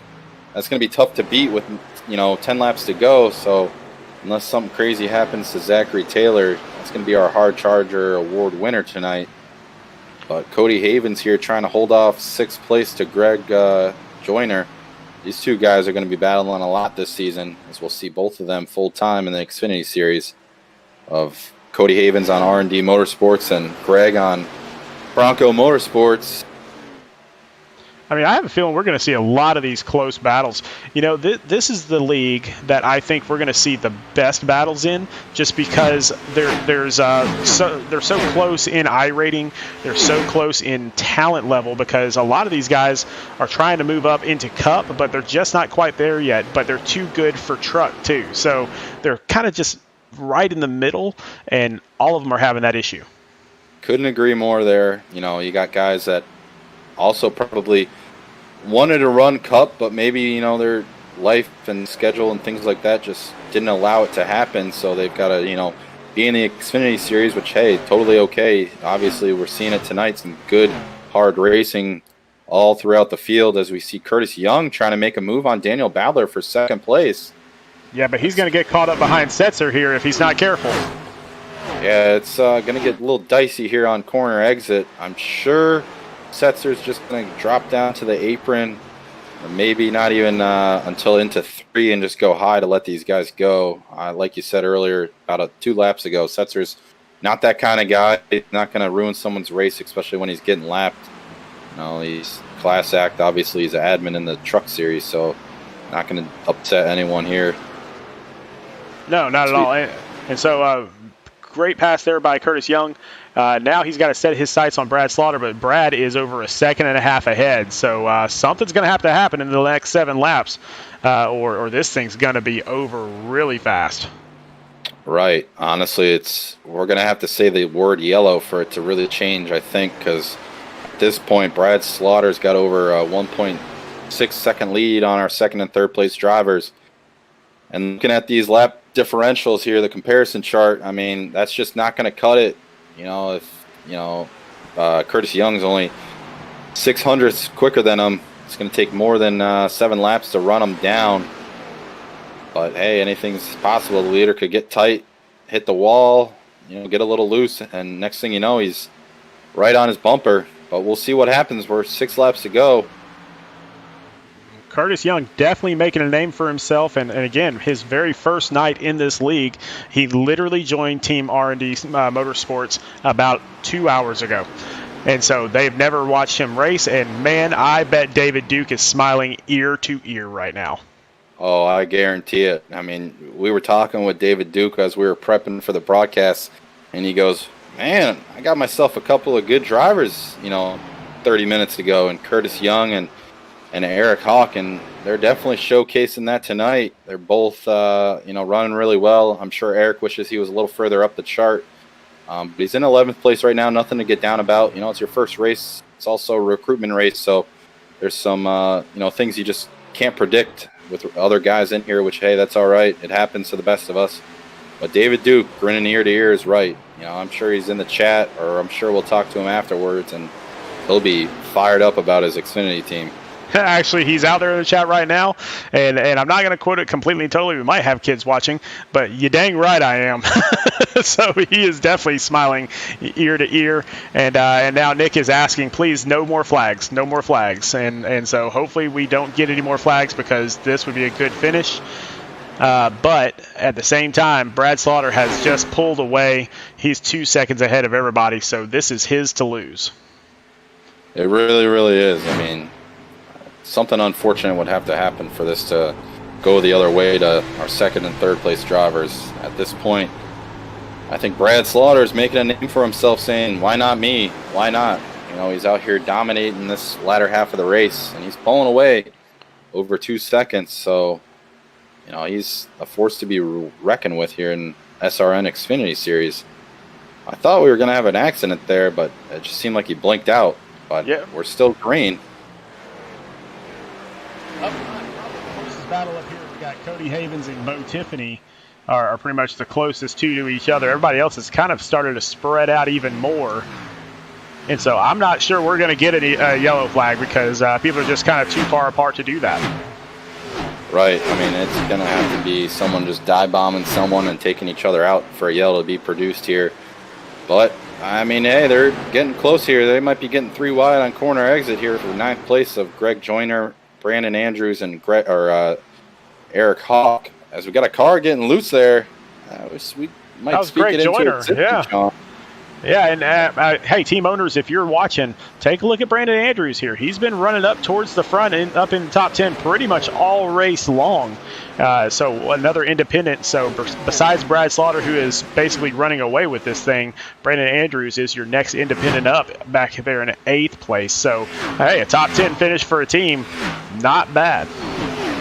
Exactly, and that's the thing, too. He's doing it against guys that are already on teams who some of them have run with us before last season, so he's doing it against guys that you and I both know are really good drivers, as well as some other, new guys that have just joined, and they're still out there getting it done. So it's awesome to see these guys, these new guys coming in, trying to get into the league, and I'm sure they'll find their spot.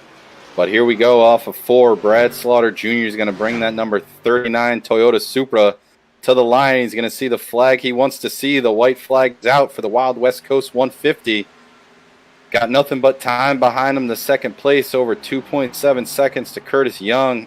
The lights are out, that is for sure. Brad Slaughter Jr., unless something epic happens, is about to be checking himself into victory lane here at Auto Club Speedway, Sean. Yeah, he's 2.75 seconds ahead of everybody. I mean, he might be able to spin that car out right now, still get back up to speed, and still win this race. You could see him do a remake of Talladega Nights where Ricky Bobby finished the race in reverse. I'd still think he'd bring home the win. And he sure is going to do it. He's going to bring that super off of 4. He's going to bring it to the line. Checkered flag is out. Your Wild West Coast 150 winner is Brad Slaughter Jr. Heck of a run by the 39 car. Second place is Curtis Young of R&D Motorsports. Another strong run for a new guy. And our third place driver of Daniel Badler, not surprised to see him up front as well. Fourth place, Ryan DeCum of H2K Motorsports. And running out the top 5 is Cody Havens of R&D Motorsports.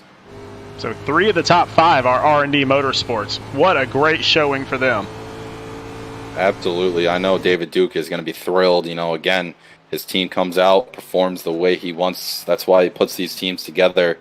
He doesn't like anything but, winners, so to speak. They all can't win, but he's going to put the best talent out there that he thinks he has, and he's definitely doing it so far in these recruitment races, showing everyone R&D Motorsports is not one to be messed around with. Brad Slaughter out there having a fun time. You got Curtis Young out there as well, trying to get his car back on screen, I believe. But Brad Slaughter is going to burn it down as he well-deserving win. Definitely. Well-deserving. Heck of a driver. This is the first time I've ever seen him race, and he put on a show for us, Sean. It was good to see, see what he brings to the table, and he's definitely going to make a name for himself this year, I think, if he sticks around and runs the series, because, boy, he put a whooping on him tonight out in Auto Club. I mean, he finished over 2.8 seconds ahead of Curtis Young and Daniel Badler. That's saying something right there. This guy, heck of a driver, as he's still mowing the lawn here for Auto Club Speedway. It's California. Their lawns aren't real anyway. Yeah, exactly. All right, well, let's take a look and see what we've got. We've got the entire finishing order here. So Brad Slaughter Jr., once again, an independent. So here we go. He takes the win by 2.8 seconds. Curtis Young from R&D Motorsports and Canada at the same time. He's up in second. Daniel Bodler from R&D Motorsports in third. Ryan Ducom in fourth. And fifth place, we got Cody Havens from R&D Motorsports as well. Sixth place, believe he's going to be our Hard Charger Award winner, is Zachary Taylor of Hammerdown Motorsports. So congrats to you on that. Seventh place, we got Brandon Andrews, another independent. So, hey, another guy, solid top 7 finish. You need to fill out a team, with a fourth or fifth driver. You got 2 independents in the top 7. Eighth place from Team SRN, Bo Tiffany, solid run from him. Ninth place out of Bronco Motorsports, out of the stable there, is Gregory Joyner.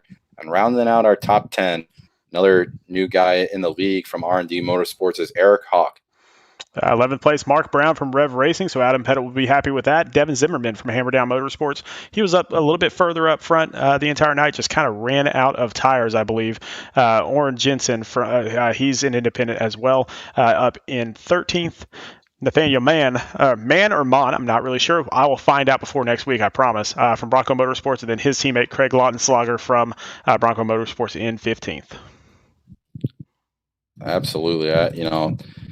Again, 16th place, Greg Olenek had a really good run going earlier for Rev Racing. Not too sure if he just got really tight on that long run, but can't be disappointed about that. Strong showcase. 7th place out of Hammerdown Motorsports, Derek Da Silva. 18th, Troy Techmeyer, if I'm pronouncing that correct. I know it says independent, but I believe he's on H2K Motorsports, along with his teammate in 19th, Jovi Sagaped. And rounding out our top 20, none other than Danny Setzer at a Team SRN. So a good showcase from all these guys, Sean. It was an awesome race tonight. Yeah, let's see if we can't get a couple of these guys up here for interviews. I'd love to see what Daniel Bodler thinks. Again, a veteran to our league. So I'd love to see what he has to say about some of these drivers out here. So, hey, Daniel, this is Jake and Sean up here in the booth. How's it going? Not too bad. What's up, guys? Man, third place finish for you, but more importantly, your team, R&D Motorsports, came in second, third, fifth, and 10th tonight. We got a good solid group here going. Hats off to David Duke for putting this team together. I think he's got really stout team put together here, obviously with that performance there. I don't know. I would have almost said I'd have been the weakest link on this team, but good run here for me tonight. I was happy with that. What do you? Definitely, Daniel. Oh, go ahead, Sean. I'm Oh, sorry. I was just going to say, so you just met a couple of these guys, but you were racing side by side with Curtis Young there for a little while.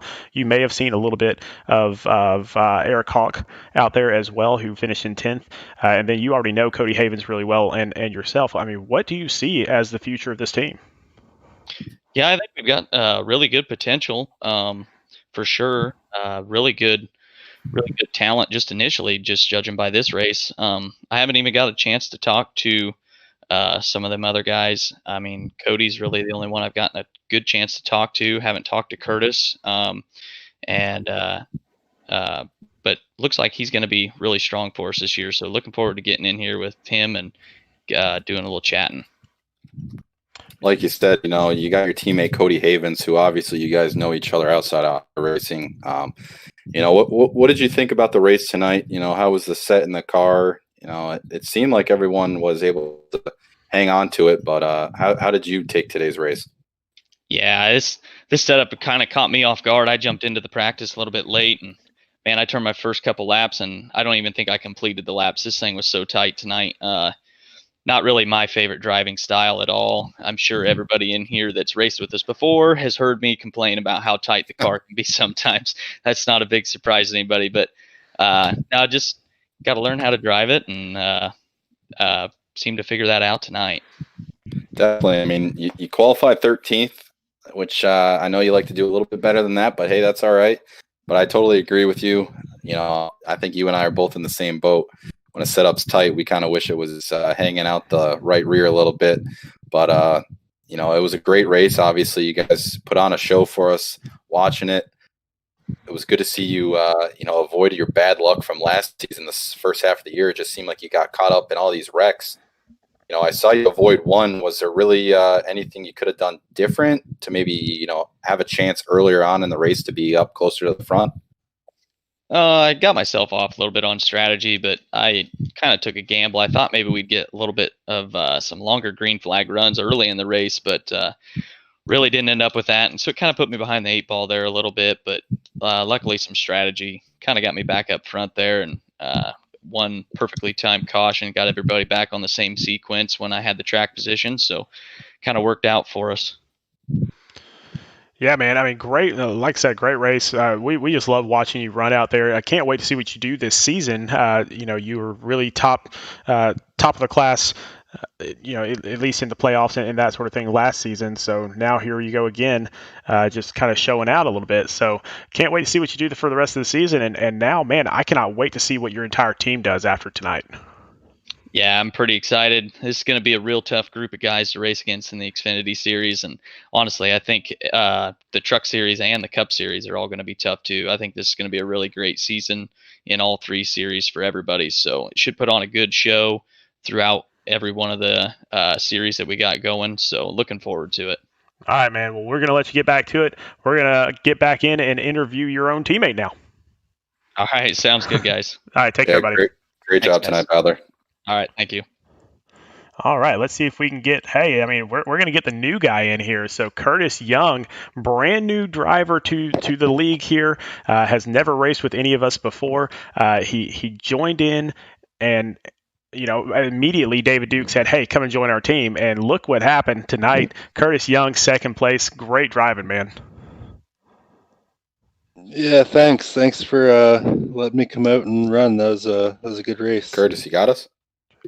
Yeah, he's got us. Yeah, can you hear me? Yeah, we got him now. So yeah, Curtis, and you actually sent me a Facebook message a little bit earlier today saying, hey, how do we run in this thing? And here you are in second. So, and you've got your teammate back there in third, another teammate back in fifth, another teammate back in 10th.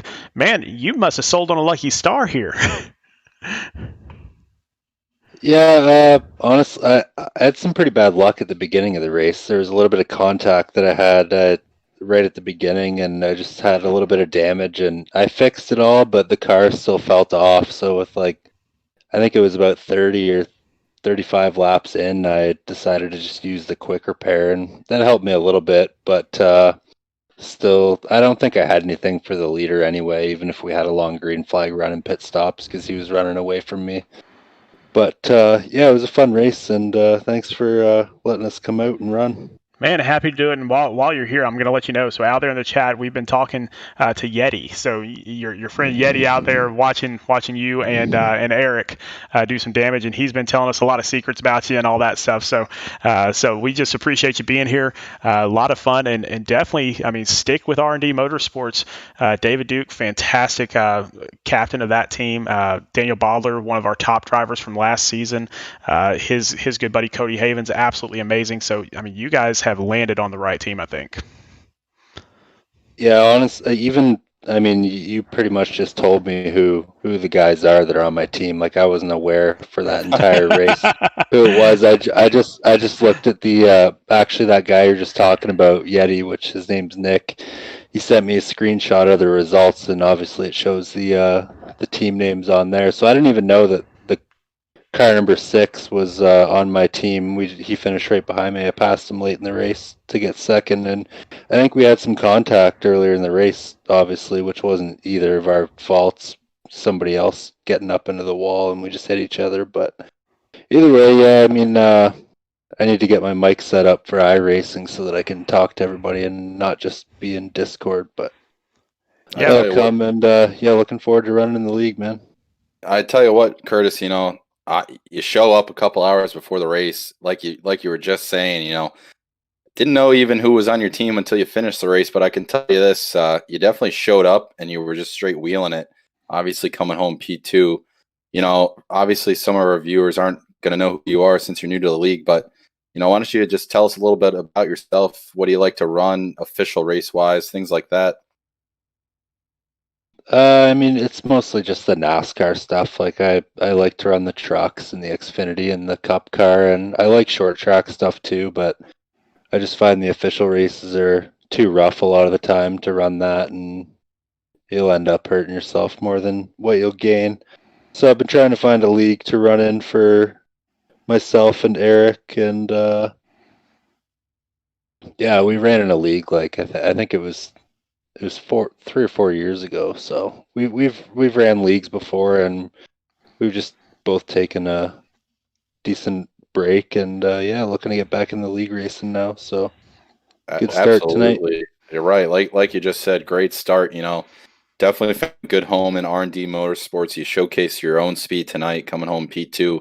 Really came on strong there. Honestly, if we had a late race yellow and around a pit stop side, definitely think you could have gave Brad Slaughter Jr. a run for his money on that restart. Heck of a drive tonight, Curtis. Good to see you out here. Glad to you know, have you in our league here, and I definitely can tell you you're going to do some good things this season. All right, thanks, boys. All right, guys, take it easy. We will see you hopefully next week at the recruitment race then, and then season starts up on the 7th, man. So good luck to you. Yeah, thanks, man. Should be a lot of fun. All right, so we'll drop him back down in race chatter, and our winner, so Brad Slaughter, who ran away with this thing, also ran away, and we don't have him in the Discord, so we can't really interview him tonight. But you know, Jake, what have we learned tonight? I definitely think something we really learned, Sean. We got some new guys with some talent. You know, a lot of guys that were here last year are going to find themselves battling with some new upcomers this season. You know, obviously our top 2 finishers were not with us last year, so a lot of speed. You know, even rounding out our top 5 and 4th and 5th. There's just a lot of guys that have come into the league that have shown it and proved they deserve to be here and running up front. So, you know, guys like Daniel Badler, you know, Devin Zimmerman, Greg Olenek, they're going to have some trouble, you know, in the Xfinity Series. I mean, all across the board too, like we saw in the Cup race. There's just talent everywhere you look, Sean. It's going to be an interesting year. Yeah, it's going to be a great time. And so next week, we got another one of these. So next week, we're going to Charlotte. And so a little bit of a different track, you know, a little bit of a different feel. I feel like it's a little bit just a tad tighter. So it's a 1.5 miles. A lot of fun at that track. So same time. So 8 p.m. Central is the practice. 8:50 p.m. is the qualifying. And that's also when we will jump on the air. And then the race itself will be at 9 p.m. Central time. So don't miss out next week as we head to Charlotte. And we're going to see a lot of new guys then as well. We're going to figure this out. Oh, we definitely are going to figure it out. And like adding on to what you were saying about Charlotte, it's the traditional cookie cutter mile-and-a-half track, but for whatever reason, Sean, Charlotte just has a way tighter feel to it. Getting into the corners, coming out of them onto the back stretch and back onto the tri-oval out of 4. It's going to be interesting to see how this mixture of guys handle that. It was definitely not the most exciting race for myself and Striker Motorsports last year at Charlotte. It was a thorn in our side. So it's going to be a good race to see. I think you're going to see a lot of guys that we saw running up front here probably doing the same thing next week. But again, Charlotte Motor Speedway is going to produce a great race again next weekend or next Thursday.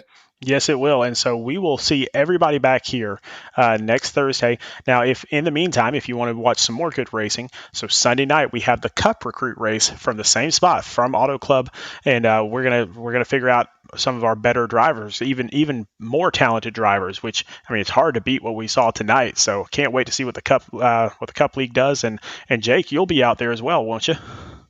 I agree. It's we'll be behind the wheel of our RSR Chevy Camaro ZL1. It's gonna be good. It'll be my first time, running with the group of guys that are going to be in the Cup race. So it's going to be interesting. This track, obviously, like we saw tonight, provides a great showing of good battles all throughout the field. I think it's going to be an interesting race, and I'm excited to get out there. I'll be stepping down out of the booth for it. But it's going to be a great race on Sunday night as well, Sean. Well, everybody, please hit that subscribe button so we can let you know when we're back on the air. But we appreciate everybody watching tonight, and we will let everybody go at this point. But we will see you Sunday night for the Cup Recruit Race. And if you like the Xfinity cars, and we were right back here Thursday night for Charlotte. So everybody have a fantastic night. For myself, Sean Griffith, and Jake Rowell, good night, everybody. Yeah, good night.